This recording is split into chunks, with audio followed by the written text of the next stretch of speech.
continues now, and as soon as we heard about this collapse, the I-Team started digging through public records to learn more about the history of this church. Consumer investigative reporter Cassidy Williams is here right now to break down more about what we've discovered. Cassidy?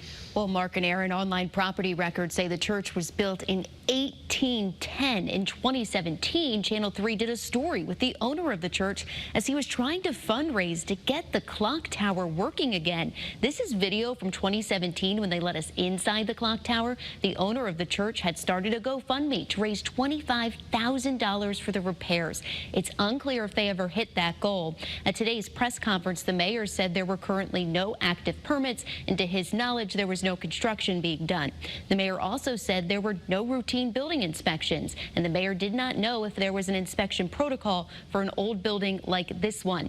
The church was bought in 2015 by Engaging Heaven Ministries, Inc. for $250,000. The owner of that LLC is this man here, James Levesque. His website says he has started 40 churches all over the world, including another church in West Haven. He runs a course called How to Start a Church from Scratch in just 5 days. Engaging Heaven Ministries also leases out space in the church in New London.